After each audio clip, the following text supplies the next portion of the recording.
Silicon ಸಿಟಿಯಲ್ಲಿ ಆಗಾಗ ಬರೋ ಮಳೆ ಹತ್ತಾರು ಅವಾಂತರಗಳನ್ನು ಸೃಷ್ಟಿ ಮಾಡುತ್ತಿದೆ. ರಸ್ತೆ ಗುಂಡಿಗಳ ಸಮಸ್ಯೆ ಒಂದು ಕಡೆಯಾದರೆ ಅತ್ತ ಬೀಳುವ ಹಂತದಲ್ಲಿರುವ ಮರಗಳು ಆತಂಕಕ್ಕೆ ಕಾರಣವಾಗಿವೆ. ಆದರೆ ಪಾಲಿಕೆ ಮಾತ್ರ ಈ ಬಗ್ಗೆ ಎಚ್ಚೆತ್ತಿಲ್ಲ.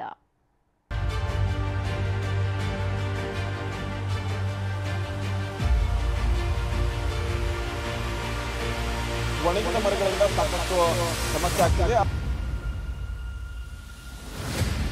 ಪಾರ್ಕ್ನಲ್ಲಿ ಕೂಡ ಒಣಗಿದ ಮರಗಳು ಏನು ಸಾರ್ವಜನಿಕರು ಓಡಾಡ್ತಿರ್ತಾರೆ ಅವರಿಗೆ ಬಲಿಗಾಗಿ ಕಾದು ಕೂತಿವೆ. ಯಾವಾಗ ಮುರಿದು ಬೀಳ್ತವೋ, ಯಾರಿಗೆ ಗಂಡಾಂತರ ಕಾದಿದೆಯೋ, ಪಾರ್ಕ್ಗೆ ಬಂದವರೆಲ್ಲ ಆತಂಕದಲ್ಲೇ ಹೆಜ್ಜೆ ಹಾಕುವಂತೆ ಆಗಿದೆ. ಒಣ ಮರಗಳು ಆ ಮಟ್ಟಿಗೆ ಭಯ ಸೃಷ್ಟಿಸಿವೆ.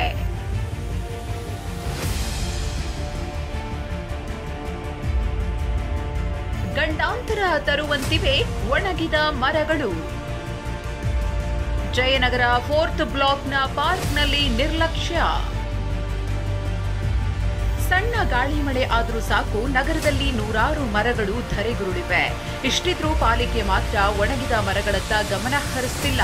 ಜಯನಗರ 4ನೇ ಬ್ಲಾಕ್ನ ಅಕ್ಕಮಹಾದೇವಿ ಪಾರ್ಕ್ನಲ್ಲಿ 15ಕ್ಕೂ ಅಧಿಕ ಮರಗಳು ಒಣಗಿದ್ದು ಅಪಾಯಕ್ಕೆ ಆಹ್ವಾನಿಸುತ್ತಿವೆ. ನಾವು ಈಗ ದೃಶ್ಯಗಳನ್ನು ತೋರಿಸ್ತೀವಿ. ಯಾಕಂದ್ರೆ ಪಾರ್ಕ್ನಲ್ಲಿ ಸುಮಾರು 15ಕ್ಕೂ ಅಧಿಕ ಮರಗಳು ಒಣಗಿ ಹೋಗಿವೆ. ಇಂಥದ್ರಲ್ಲಿ ಈ ಪಾರ್ಕ್ನಲ್ಲಿ ನಾವು ನೋಡ್ಬೋದು ಮರಗಳು ಯಾವ ರೀತಿಯಾಗಿ ಒಣಗೋಗಿದೆ ಅಂತಕ್ಕಂಥದ್ದನ್ನ. ಯಾಕಂದ್ರೆ ಇದೇ ಪಾರ್ಕ್ನಲ್ಲಿ ಸಾಕಷ್ಟು ಜನರು ವಾಕಿಂಗ್ ಮಾಡ್ತಿರ್ತಾರೆ, ಮಕ್ಕಳು ಆಟ ಆಡ್ತಾರೆ. ಪಾರ್ಕ್ನಲ್ಲಿ ಈ ಒಣಗಿದ ಮರಗಳಿಂದ ಸಾರ್ವಜನಿಕರು ಸಾಕಷ್ಟು ತೊಂದರೆ ಅನುಭವಿಸ್ತಾ ಇದ್ದಾರೆ. ಪಾರ್ಕ್ಗೆ ನಿತ್ಯ ನೂರಾರು ಜನರು ವಾಕಿಂಗ್ಗೆ ಬರ್ತಾರೆ. ಮಕ್ಕಳು ಇಲ್ಲೇ ಆಟವಾಡ್ತಾರೆ, ವೃದ್ಧರು ವಿಶ್ರಾಂತಿ ಪಡಿತಾ ಕೂತಿರ್ತಾರೆ.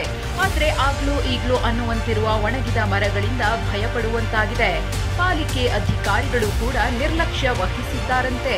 ಮರಗಳೆಲ್ಲ ಬಿದ್ದೋಗಿದೆ, ಒಣಗೋಗಿದೆ. ಕೆಲವು ಬಿದ್ದಿರೋ ಮರಗಳೆಲ್ಲ ಅದೆಲ್ಲ ಸ್ವಲ್ಪ ಕ್ಲಿಯರ್ ಮಾಡಿದ್ರೆ ಈಗ ಓಡಾಡೋದಕ್ಕೆ ವಯಸ್ಸಾಗಿರೋರು ಬರ್ತಿರ್ತಾರೆ, ಇಲ್ಲಿ ವಾಕ್ ಮಾಡ್ತಾ ಇರ್ತಾರೆ. ಹುಷಾರಾಗಬೇಕಲ್ವಾ, ಎಲ್ರಿಗೂ ಸ್ವಲ್ಪ ಭಯ ಆಗುತ್ತೆ ಆ ಕಡೆ ಬರೋದಕ್ಕೆ. ಕ್ಲಿಯರ್ ಮಾಡಿದ್ರೆ ಇನ್ನೂ ಚೆನ್ನಾಗಿರುತ್ತೆ.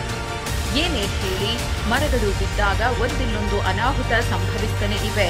ಹೀಗಾಗಿ ಇಲ್ಲಿ ಮತ್ತೊಂದು ಗಂಡಾಂತರ ಎದುರಾಗುವ ಮೊದಲು ಪಾಲಿಕೆ ಎಚ್ಚೆತ್ತುಕೊಳ್ಬೇಕಿದೆ. ವಿನಾಯಕ ಗುರಾವ್, TV9 ಬೆಂಗಳೂರು.